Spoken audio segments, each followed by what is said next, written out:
The Mountain Meadows Massacre, easily the darkest and most violent episode in our church's history, happened on September 11th, 1857, when a group of Latter-day Saints, aided by some Paiute Native Americans, participated in the wholesale slaughter of around 120 men, women, and children belonging to a wagon train of emigrants from Arkansas en route to California. This atrocity occurred against the backdrop of the 1857 Utah War, when the feelings of Latter-day Saints were already set on edge.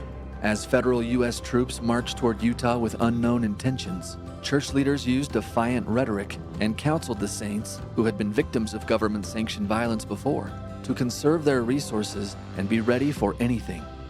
It was in this unfortunate atmosphere of hysteria that those in the Arkansas wagon train found themselves as they passed through Utah. So by the time these immigrants purportedly said and did offensive things towards some Latter-day Saints, the stage had already been tragically set for the highly irrational and totally unjustified violent response they received in return.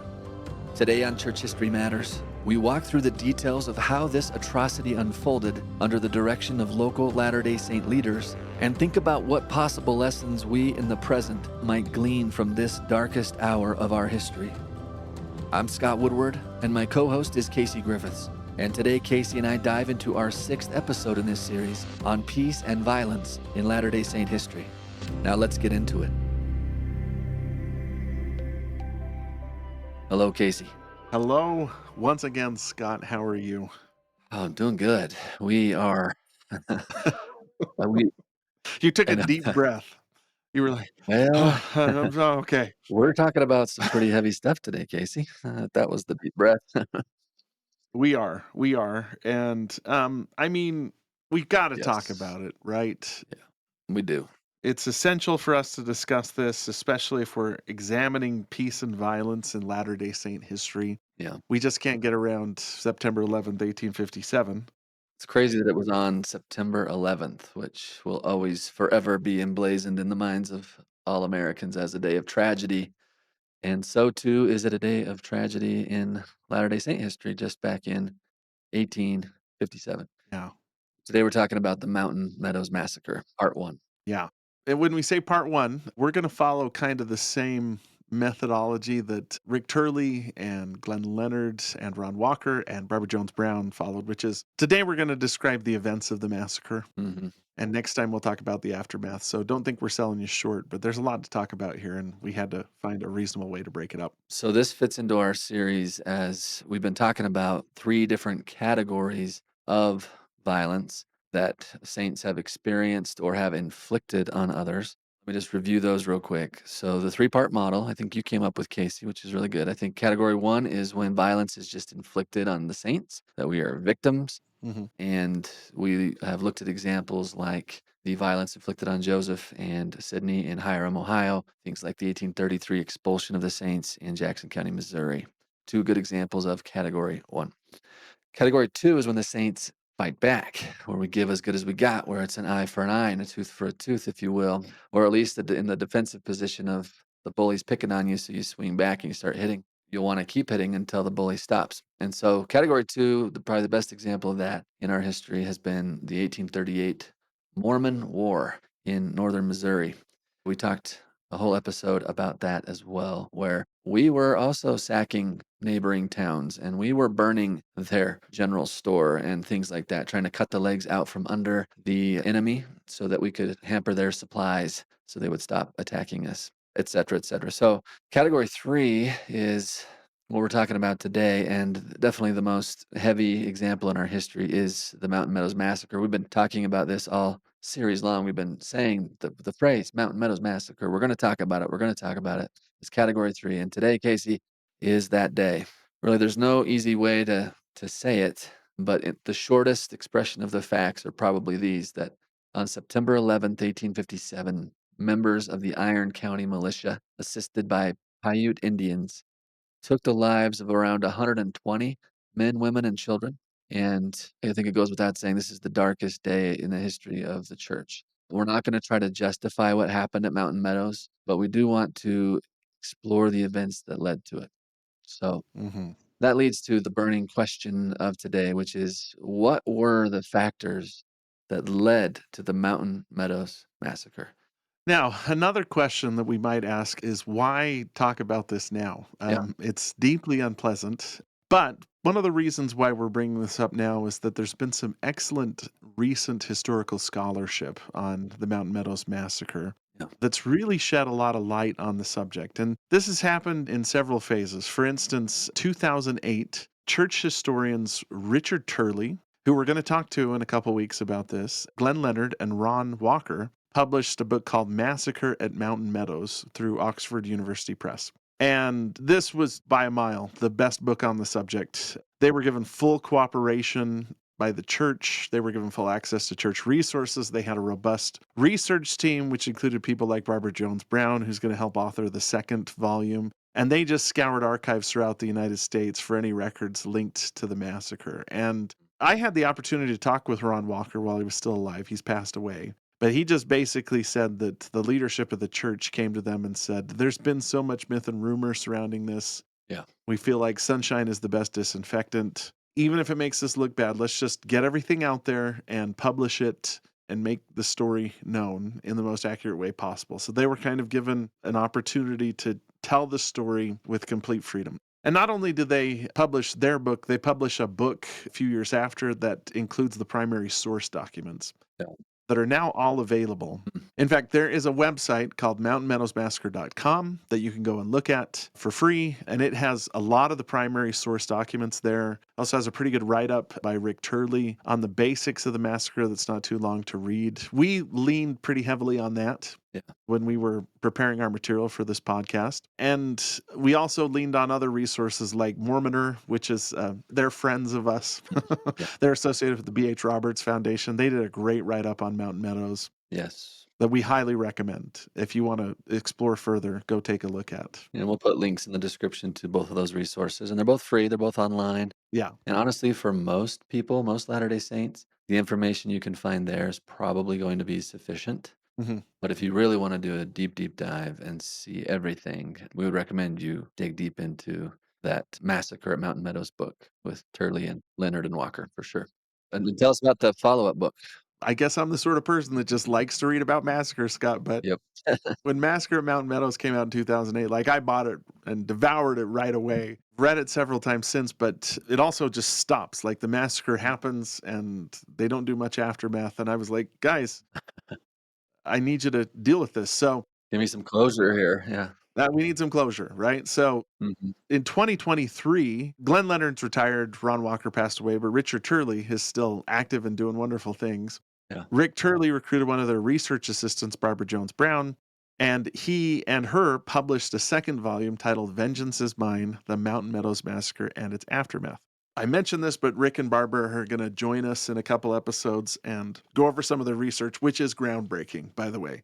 Yeah. They were able to go back, in most cases, to the original court transcripts of people like John D. Lee and William Dame, and even get the Pittman shorthand that it was originally transcribed in, translated. And so Mm. they're working off completely original sources. They had the same deal where they had a ton of support from the church and open access to archives. They tell the story of the aftermath of Mountain Meadows. So the first book just says, here's what happens. The second book deals with the aftermath of the massacre and who was brought to justice for it and what we know and don't know. So we're going to follow the same pattern I mentioned earlier, where we're going to just use today to describe what happened at the massacre. Here's the basic facts that we know. And then in the next episode, we'll cover the aftermath.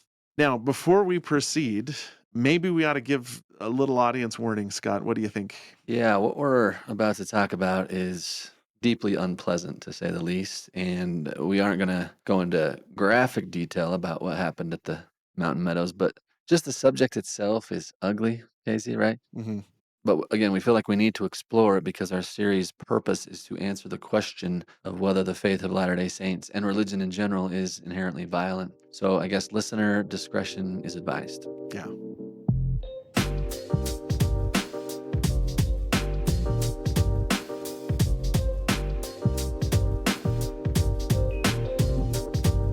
Set the scene for us. Okay. How should we enter into this topic? So, the Mountain Meadows Massacre, again, we're not offering justifications for why it happened, but we do feel the need to contextualize it. Yes. And the Mountain Meadows Massacre takes place against the backdrop of hysteria that surrounded the approach of Johnston's army during the so called Utah War. Yeah. Which is what we talked about last episode, right?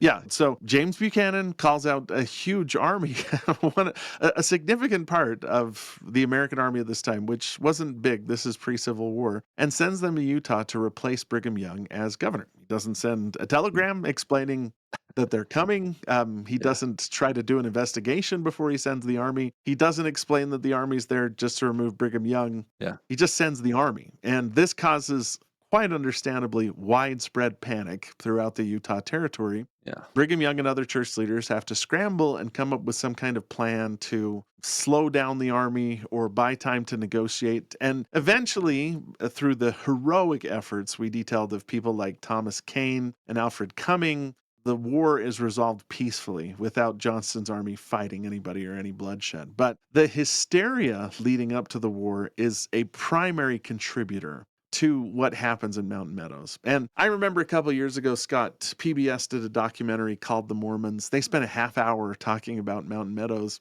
And in that, several church leaders, among them, I remember Jeffrey R. Holland, who's from St. George, who, Hmm. grew up in the midst of all this historiography, sort of said, yeah, the rhetoric of church leaders leading up to the Utah War probably contributed to the environment that created Mountain Meadows. And that's one thing that we've kind of got to deal with. And understandably, right? Because everyone's on high alert. Yeah. When you got an army marching toward your state, gonna do who knows what, and you are the double victims of the Missouri expulsion, and now you've been expelled from Illinois, and now you've got another army coming at us. Like, this isn't our first rodeo, and so the high alert nature of the saints and the rhetoric of some of the leaders is somewhat understandable in that context. And I mean, for all the traumatic experiences the Saints had already gone through, this was different. Mhm.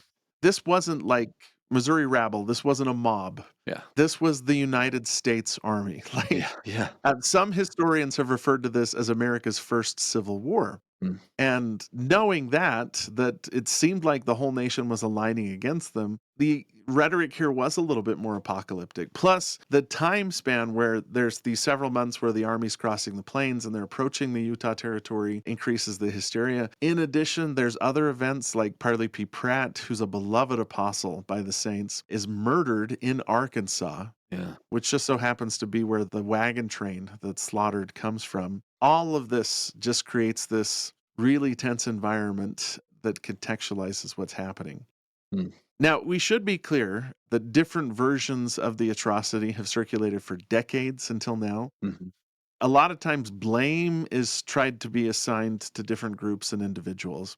The massacre really haunts the public image of Latter day Saints and raises disturbing questions that still trouble the descendants. I mean, I grew up in central Utah. Most of my family's from southern Utah, around the area where the massacre took place, and there's still just a lot of guilt and discussion like, ooh, maybe they got what was coming to them, or no, this is not justified, discussions that surround it.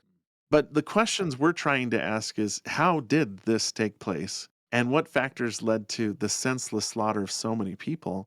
How were the perpetrators, the majority of whom lived exemplary lives before and after the massacre, convinced to take part in this heinous act? Yeah. With a lot of these questions still unanswered, and we can't claim that we know for sure the answers to all these questions. We're just going to try and present the facts as we know them moving forward. Yeah. So let's say what we know about the wagon train itself. Mhm. Okay, Okay. so the name of the attacked wagon train was the Fancher Baker Party. Hmm. This party consisted primarily of families from Arkansas, as you mentioned, who had banded together to journey to California. California was the goal, and the Fancher wagon train arrived in the Salt Lake Valley in the summer of 1857, just as tensions over Johnston's army reached a peak. Very unfortunate timing here. Hmm. And as the train then took a southward route through Utah territory, a number of unfortunate incidents contributed to the animosity between the Fancher Party and Latter day Saint settlers. So, for instance, emergency restrictions were placed on the sale of goods to westward immigrants, which did little to quell resentment between the Fancher Hmm. Party and the Latter day Saints. There was an allegation that the Fancher Party deliberately poisoned a dead cow, which led to the death of an Indian near Corn Creek, present day Kanash, Hmm. and that heightened negative feelings toward this group. While the exact cause of the Indian's death is actually still unknown, scholars have pointed to an outbreak of anthrax, by the way, like a deadly virus that was found in westward wagon trains in the summer of 1857. So, not likely that the Fancher Party actually did that, but very interesting.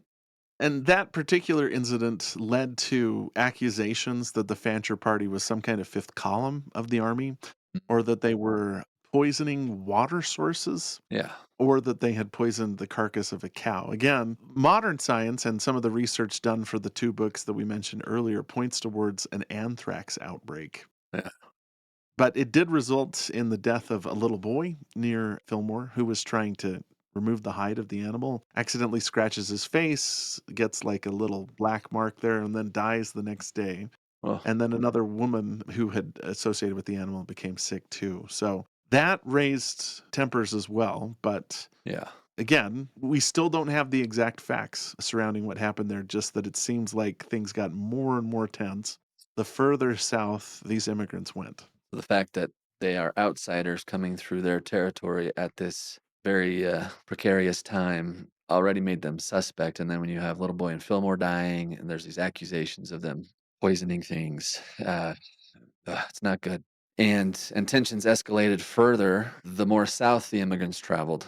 In fact, it reached a boiling point over at a stop in Cedar City. Tempers flared when local mill operators demanded a full cow in return for grinding this party's grain, which was an exorbitant price at that time. And so that caused offense on the other side. Now the Fancher party starts railing against the Mormon businessmen, and they start to threaten to join the approaching army and return to Cedar City to exact their revenge. Now, Mhm. when the captain of the Fancher party heard that rhetoric, he reprimanded them immediately. However, that didn't cause the tensions that are now starting to build between the Mormons and the Fancher party to go down much at all. In fact, according to one account, the worst thing that was said is that an immigrant actually boasted to the Latter day Saints that they had helped to kill Joseph Smith and other Mormons at Nauvoo in Missouri, and that they would kill some more yet, close quote. Okay, that's the wrong thing to say in the midst of all of this now. We are not going to try to justify anything the Latter day Saints did in retaliation, but man, that's not wise to talk like that Yeah. in the midst of this heightened circumstance. Yeah, and we should point out that one disadvantage we have at reconstructing the story is that we've got one side of the story. Mm-hmm. Obviously, all the immigrants except for those little children are killed, and so we don't know their side of the provocations that took place. Yeah, good point. There's been a lot of back and forth about, well, did this actually happen or did this happen? It seems it's clear that something happened at Corn Creek and something happened in Cedar City. Like there's multiple accounts that the immigrants got angry and surrounded Isaac Hate's house. He's the stake president. Mm-hmm. But a lot of this is lost in kind of the recriminations over who caused the massacre or was it justified. And we're working off incomplete information here. Yeah, that's really important to point out. Yeah. So, according to the information we have, that was kind of the most serious provocation Hmm. by this Fancher Baker party. From Cedar City, then the Fancher party moves on to Mountain Meadows, which was a well known stop on the California Trail. Hmm. And Isaac Haight, who you just mentioned, he's a stake president, but he's also the mayor of Cedar City, and he's also the head of the militia Hmm. in that area. And so he actually orders the local militia to go and find the immigrants and chasten them for their words, what they said apparently about Joseph Smith. Some suggest that Haight here encouraged the militia to take the cattle of the Fancher party as a recompense for their threats against the local populace, their threats that they would return with Johnston's army and kill some more Mormons. Haight's request was actually rejected by William Dame, who's the commander of the local militia and a stake president in nearby Parowan. And so we have kind of two different views from two different militia leaders, two different stake presidents about what they ought to do. So, just to put things in context, Haight is the leader in Cedar City. William Dame is up in Parowan, but William Dame has overall command. of the Iron County militia. So Mm. Hate's trying to send stuff through this. And if you want to visualize this in your mind, the Fancher party is basically traveling down the I-15 corridor, but then they take a detour to go over to Mountain Meadows, about 30 miles away from Cedar City, which was a popular place for groups to rest before they had to go through this really tough stretch of land around where Las Vegas is and through the Mojave Desert before they go down into Southern California, which was their final destination. And so there's Isaac Haight, who seems to be the primary mover behind the events of the massacre. There's William Dame, who is eventually involved but initially says no. And then there's another person involved who's the primary person associated with the massacre today, named John D. Lee. Yeah. John D. Lee lives in a settlement south of Cedar City named New Harmony. And he has a specific call to teach the American Indians, to teach Native Americans, specifically the Paiutes here. And so the plan that they hatched basically was that John D. Lee would take a group of Paiute Indians and assist them. And there's some controversy over this, like, was their plan to steal their cattle and maybe kill some of the men in retribution, or to wipe out the entire wagon train to begin with? The story was told various ways by various participants within them. But what's clear is that the plan is to take some Paiute Indians and do some harm. Yeah, Yeah, they're up to no good, I guess you'd say. they're up to no good. So the best possible scenario is they were going to steal their cattle. Okay. The worst possible scenario is that they were going to massacre the immigrants, depending on who you talk to. Some historians think the plan was to wipe them out from the beginning. Some think this was a cattle raid that went sideways when John D. Lee killed a member of the party and was seen doing it, so they knew that Latter-day Saints were assisting them. Sources show that at first the Paiutes were really reluctant to take part in a planned attack. But Lee has a good relationship with them, and he convinces them that the immigrants were aligned with enemy troops. And again, one of the strategies in the Utah War was that if the Latter-day Saints didn't have sufficient numbers to defeat the army, that the Indians would come to their aid, that Latter-day Saints and the Indians would unite together, and that's how they would repel the American army that's coming to attack them. So John D. Lee is saying that if you don't help us now, then the incoming army is probably going to kill you along with the Mormon settlers if these guys have their way. Yeah. But important thing to recognize is that the attack didn't take place at the instigation of the Paiutes. Right. The Paiutes were recruited to be part of the plan. And the main movers here are Isaac Haight and John D. Lee, who for some reason want payback, even though John D. Lee hasn't even been involved in the story. So when all was in place, Isaac Haight presents a plan to a council of local leaders. He tells them what he's planning to do, and the cold-blooded nature of this planned attack sets off a sharp debate immediately. Yeah. The council asks Haight if he had gotten Brigham Young's permission on this matter. Like, if you talk to Brigham Young, and Haight says, no, I haven't. And then Haight agreed as a compromise to send a messenger to Salt Lake to seek counsel from senior church leaders. And so this messenger's name is James Haslam, and he's one of the few kind of heroic figures in the entire story. But James Haslam takes off to travel to Salt Lake, but this is on horseback. He's going as fast as he can to try and get to Salt Lake to find out what Brigham Young has to say. But at this point, the council has rejected the plan. William Dame has said don't do anything, but Isaac Haight is still pressing on, and he and John D. Lee just basically decide they're going to go ahead anyway, and John D. Lee is already on his way to Mountain Meadows where they know the immigrants are encamped. Yeah. And part of the council that Dame, when he denies the request to dispatch a part of the militia and go down there and do trouble to that immigrant party, one of the things he said, which I think, I wish we would have just stuck with this council, but he said, do not notice their threats. He said, words are but wind. They injure no one. But if the immigrants commit acts of violence against the citizens, inform me immediately. But if it's just words, if they're just making threats, like, don't notice that. Yeah, sticks and stones. Sticks and stones. Yeah, that would have been, man, if they could have just stopped there. But for some reason, Haight pushes the issue, and John D. Lee is all on board. And now the Paiutes are saying, okay, if this is going to help protect us from future attacks, then let's do something, right? Yeah. Super unfortunate what is unfolding now. And again, I think another point to emphasize is the council makes the right decision. Yeah. Let's not do anything rash. Let's talk to Brigham Young. Let's bring in people that weren't directly involved. But events are already in motion.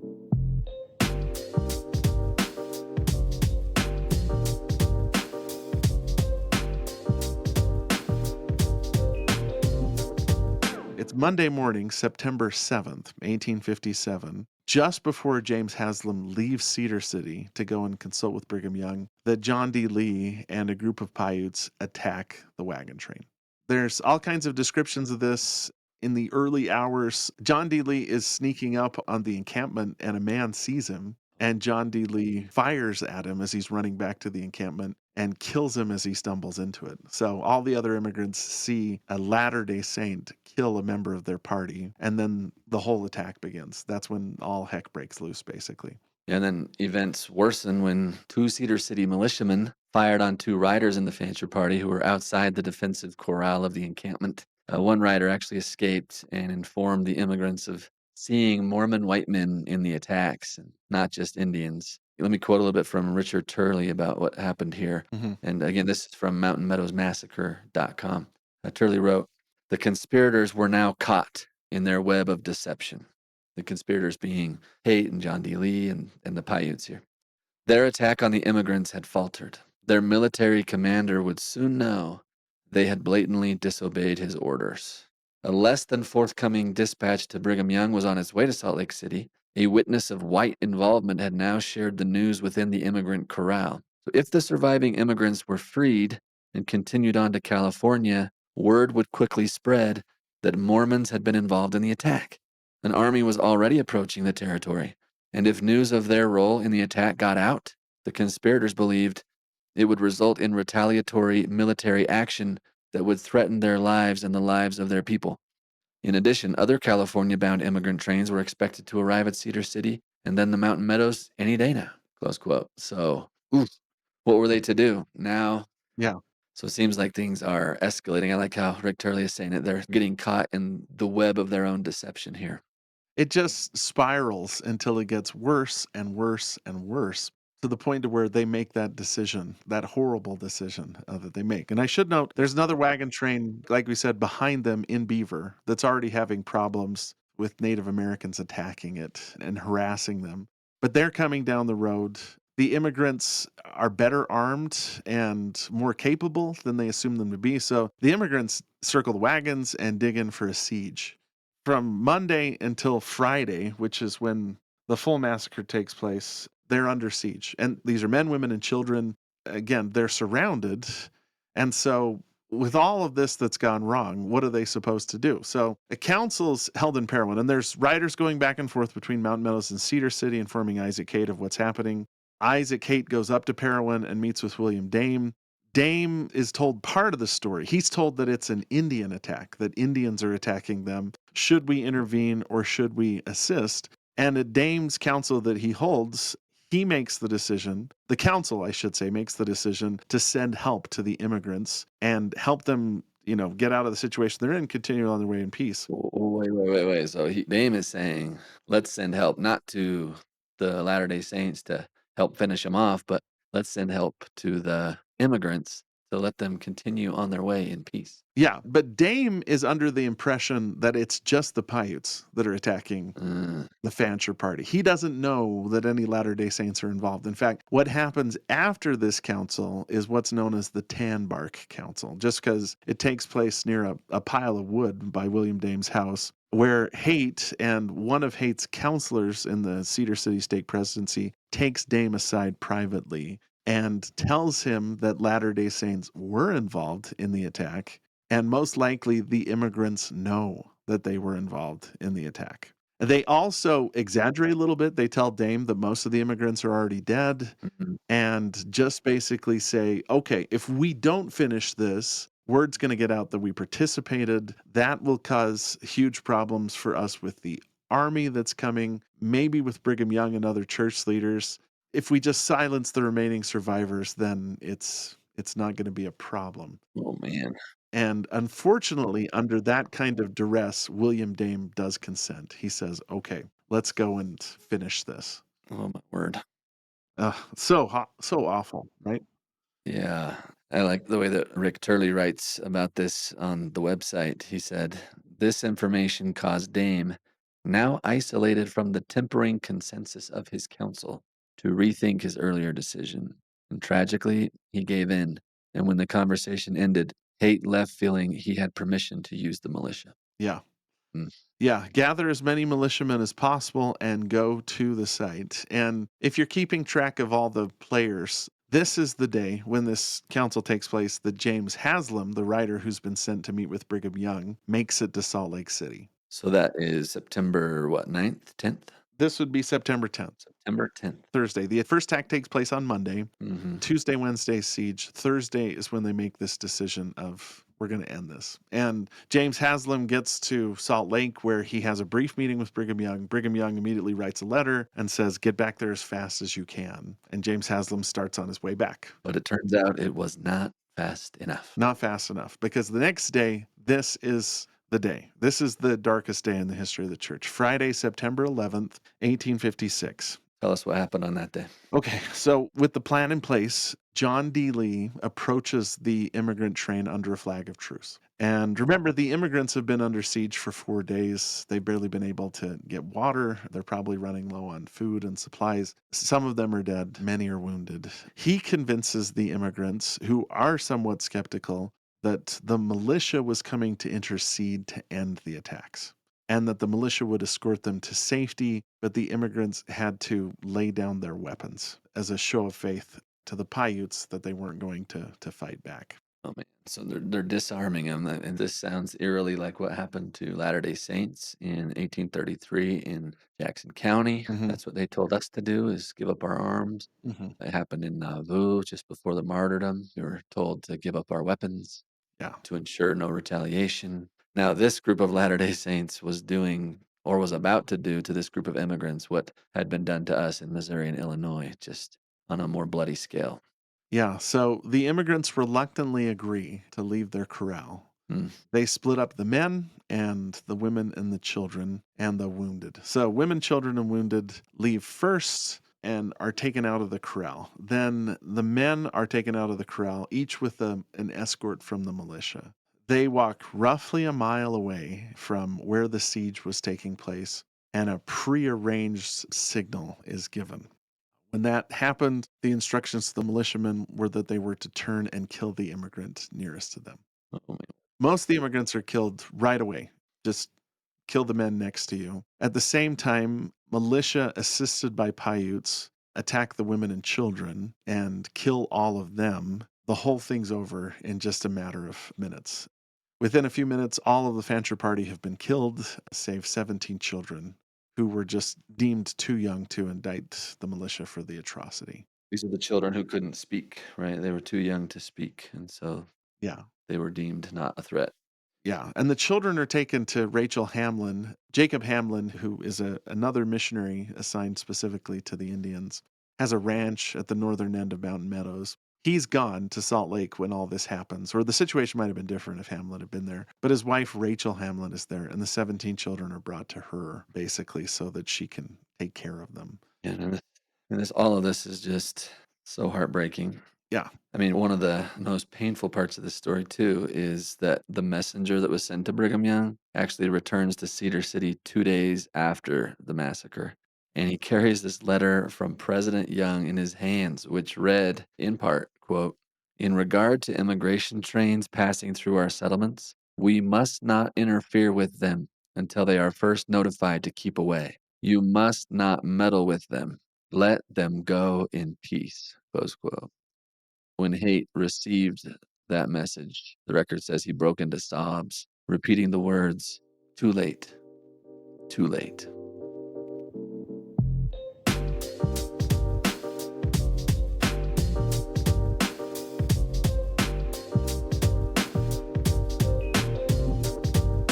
In the months and years that followed, there was a whole blame game that took place. Again, this all happens while Johnston's army is on the plains approaching Utah. Yeah. And they haven't negotiated a settlement yet.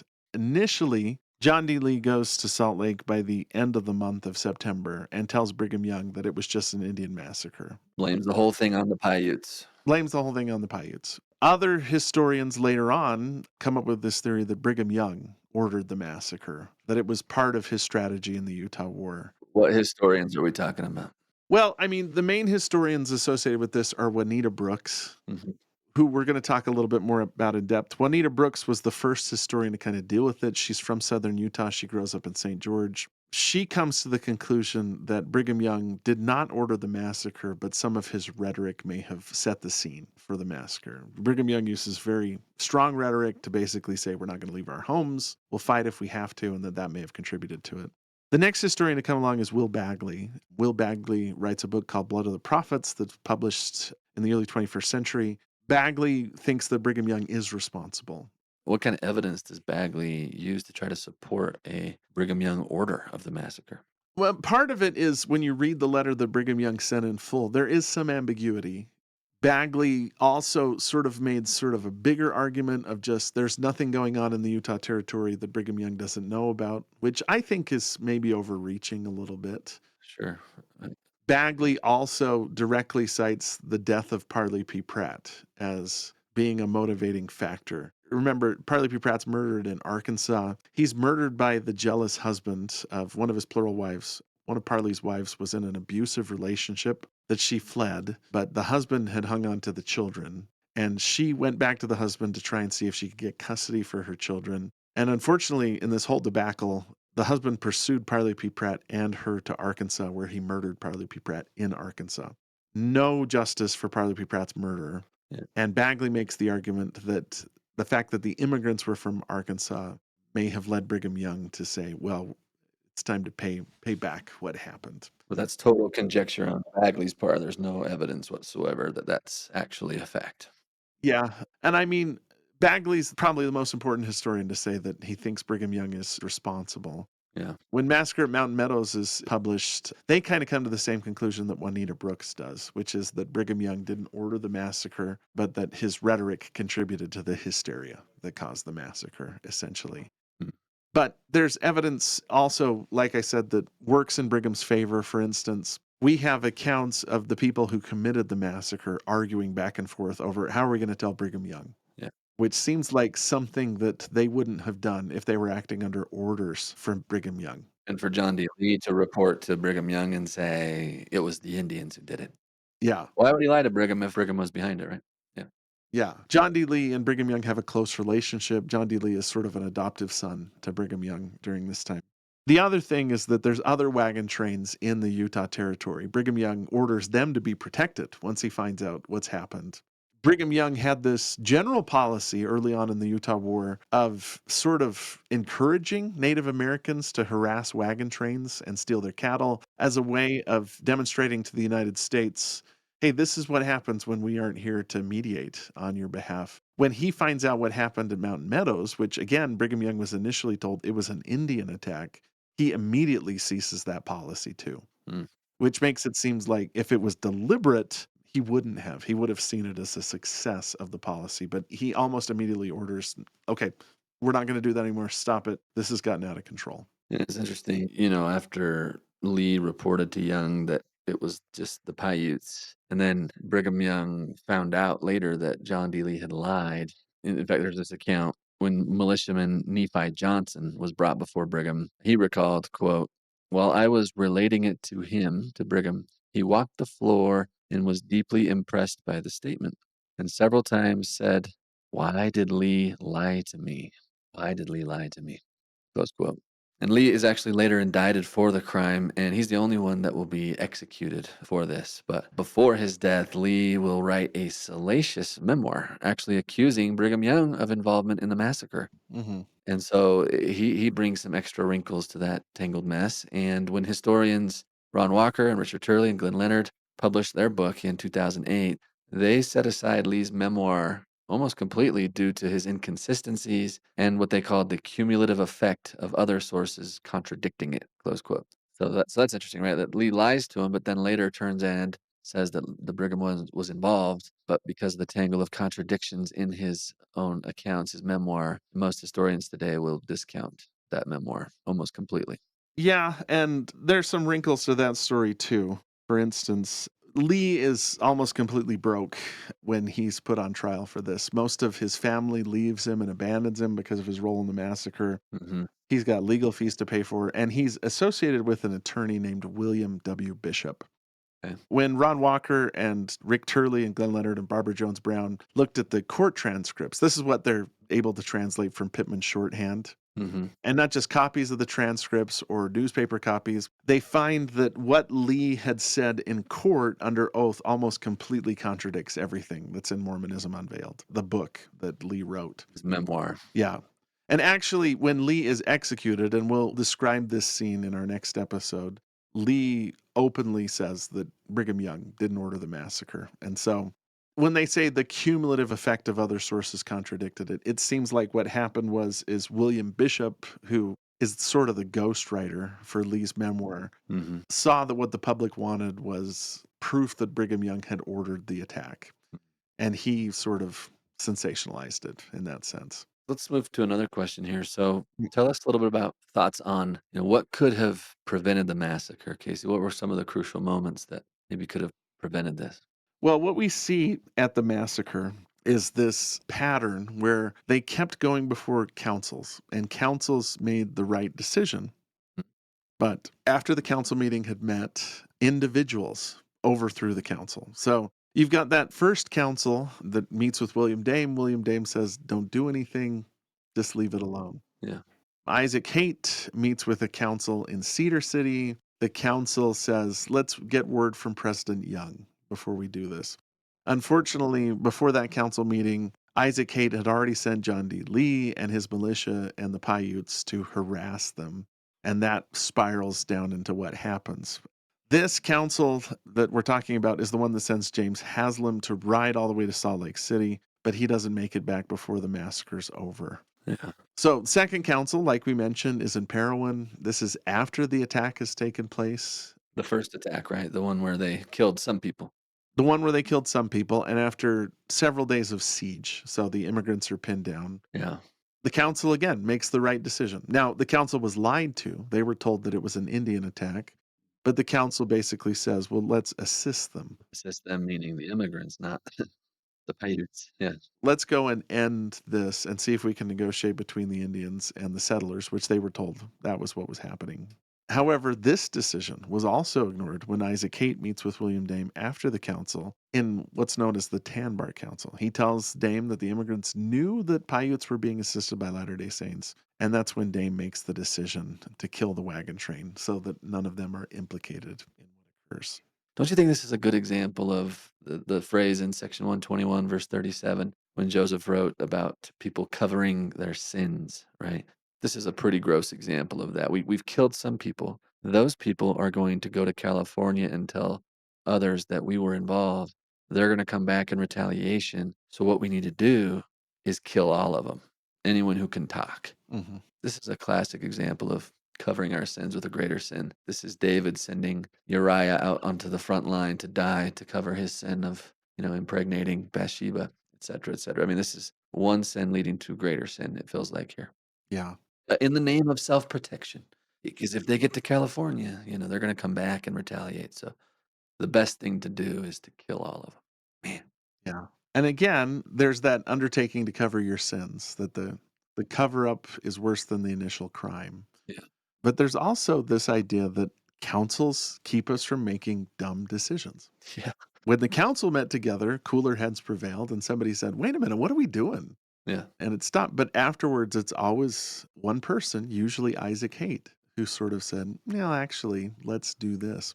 So there's a third council decision, and that is the one that involves Brigham Young. So by Thursday, 3 days' ride, James Haslam has made it to Salt Lake City, where he meets with Brigham Young.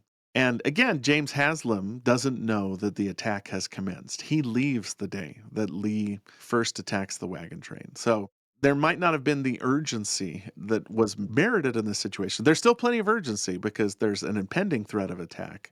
But Haslam doesn't know that the attack has actually occurred. When he reports to Brigham Young, as far as Brigham Young knows, there's just this threat of attack. There's this idea of maybe we do attack them. So Brigham Young writes a letter back, and we quoted the letter in part, but I want to read the letter in full because a lot of people that accuse Brigham Young of ordering the massacre parse the words of this letter and say, oh, he was secretly telling them in code to carry out the massacre, which I don't think is true. And even if he did, this is well after the attack has already occurred. Like Brigham Young, unfortunately, doesn't play a big role in this because of the way the timing is laid out. So here's what Brigham Young writes. Elder Isaac C. Haight, dear brother, your note of the 7th is to hand Captain Van Vliet, acting commissary, is here, having come in advance of the army to procure necessities for them. This part of the story we told last week, but Van Vliet was the quartermaster for the army, and he had come ahead of the army to secure supplies. And this was the first indication that the army wasn't just coming to attack, that they're sending this guy ahead to say, we need to requisition supplies, which immediately diffuses the situation. Communication helps here, right? Yeah. And then Brigham Young continues, we do not expect that any part of the army will be able to reach here this fall. So Brigham's language is diffusing the situation. Okay, it's not as bad as we thought it was going to be. Yeah. Then he continues, there's only about 850 now coming, and they are now at or near Laramie. That's Laramie, Wyoming. A few of their freight trains are this side of that place, the advance of which are now on Green River. They will not be able to come much, if any, further on account of their poor stock. They cannot get here this season without our helping them. So you see that the Lord has answered our prayers and again averted the blow designed for our heads. So all of this seems to be de-escalatory language. It seems like the army's not going to get here. We're not in immediate danger. Don't do anything stupid, basically. Yeah. Is what Brigham Young's saying. Then he addresses their situation directly. He says this, in regard to immigration trains passing through our settlements, we must not interfere with them until they are first notified to keep away. You must not meddle with them. The Indians, we expect, will do as they please, but you should try and preserve good feelings with them. And again, this is where historians sometimes try to parse Brigham Young's words, where he says the Indians will do as they please, as a way of saying, I'm fine if the Indians massacre the immigrants. I think that's a stretch. That's not fair. Yeah. Yeah. That's people inferring and reading in way more here than is justified. 100%. And the other confusing thing is when he says, the Indians we expect will do as they please, but you should try and preserve good feelings with them. That probably is a reference to the Indians. Brigham Young saying, we may have to fight. We want the Indians to be our allies, so Yeah. don't do anything to upset the Indians. But it's also possible that he's still referencing the wagon train. Like, don't do anything to upset them because that could make the Indians more upset to begin with and lead to the likelihood of bloodshed. I just think that, again, unless you're kind of citing some kind of conspiracy, it doesn't seem like there's anything in this letter that suggests Brigham Young had hostile intent towards the Fancher party. I agree. Then he says this, there are no other trains going south that I know of. If those who are there will leave, let them go in peace. And again, this was where he was confused. There were other wagon trains, but wagon trains often met together, split up, combined, separated into smaller groups. That might be the result of this. He said, while we should be alert, on hand, and always ready, we should also possess ourselves in patience, preserving ourselves in property, ever remembering that God rules. He has overruled for our deliverance this once again, and he will always do so if we live our religion and be united in our faith and good works. All is well with us. May the Lord bless you and all saints forever. I remain as ever your brother in the gospel of Christ, Brigham Young. That's the whole letter. And again, I think people that say Brigham Young was complicit in the massacre don't read through this letter slowly or carefully, or look at the timeline as to when the letter was written. And the letter's not difficult to access. You can find it on the Church History Library site. Again, the date, the time, the story from James Haslam and everybody else is verified. I think we can pretty safely say that Brigham Young didn't order the massacre. Yeah. That doesn't make this any less terrible, but Yeah. at the very least, it allows us to say it seems like the local leaders of the church made the decision and not the general leaders of the church, which, Yeah. I don't know. Does that make it a lot better? No, but it does make it better.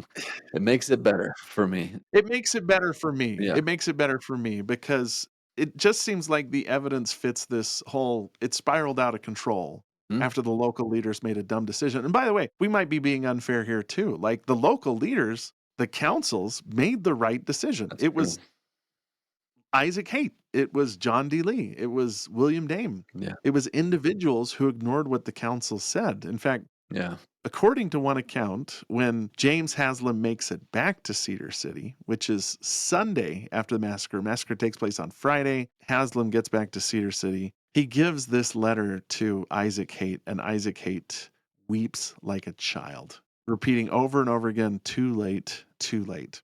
And Haight later says, I would give a world, if I had it, if we had abided by the decision of the council, but alas, it is too late. So Oh, that's so painful. 3 different times. You could say maybe 4, counting his initial meeting with William Dame. A council meets together and they make the right decision. But the first decision to ignore the council's choice spirals further and further from one bad decision to another until the greatest crime ever committed by Latter-day Saints is carried out.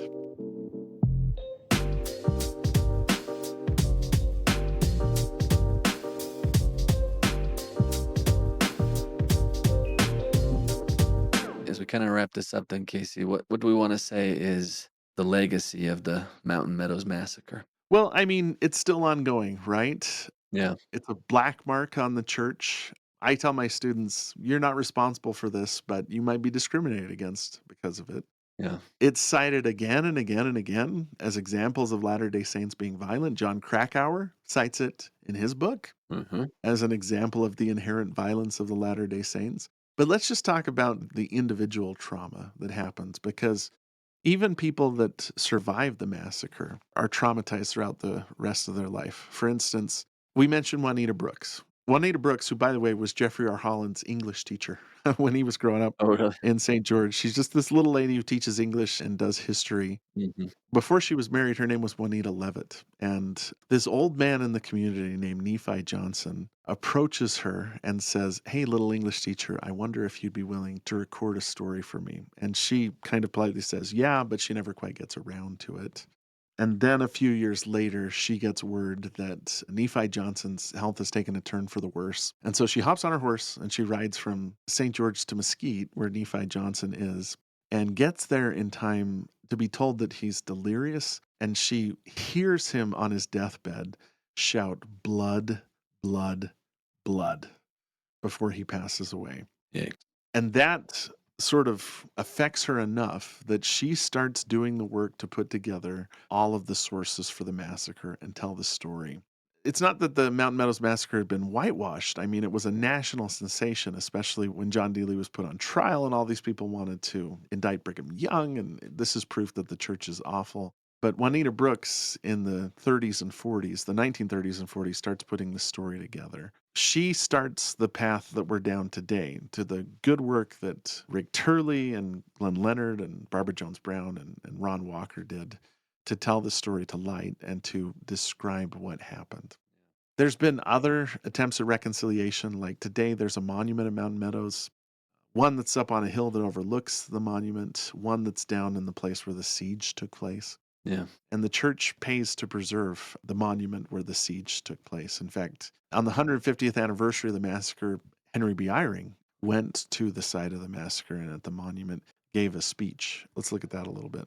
Yeah, let me read President Eyring's words. I think very appropriate. 100% the right thing to have said. He offers these words at the dedication of the monument. Quote, "The responsibility for the massacre lies with local leaders of the Church of Jesus Christ of Latter-day Saints in the regions near Mountain Meadows, who also held civic and military positions, and with members of the church acting under their direction. No doubt divine justice will impose appropriate punishment upon those responsible for the massacre." Oof. Then he says, "The gospel of Jesus Christ that we espouse abhors the cold-blooded killing of men, women, and children. Indeed, it advocates peace and forgiveness. What was done at Mountain Meadows long ago by members of our church represents a terrible and inexcusable departure from Christian teaching and conduct. We cannot change what happened, but we can remember and honor those who were killed." Close quote. And that was given on September 11th, actually, 2007, Mhm. at the 150th anniversary. I think that's just a perfect way to state it. We do not advocate for violence. What happened there is inexcusable and a gross departure from the teachings of our Savior who we try to follow. I mean, the church has officially apologized for the suffering that has been caused. They've acknowledged that the Paiute people had been unjustly blamed for the massacre. And I think for us today, Casey, knowing this history, I think we have a responsibility to redouble our commitment to be true disciples of Christ and to follow the gospel of peace. That's the takeaway for me. Yeah. The takeaway for me is I teach this in a class called Foundations of the Restoration. Mhm. I start by telling my class, this is not a foundational event. So No. maybe it doesn't fit the paradigm of the class, which is we're trying to figure out why we do what we do. What's the foundational events that have led us to where we are?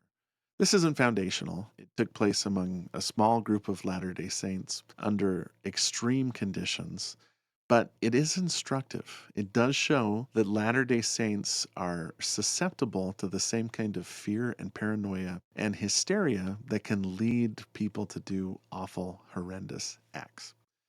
And we need to understand and know that we're not immune to that. Mm-hmm. Growing up in southern Utah, my grandma's house is just a couple blocks away from where they held John D. Lee's trial.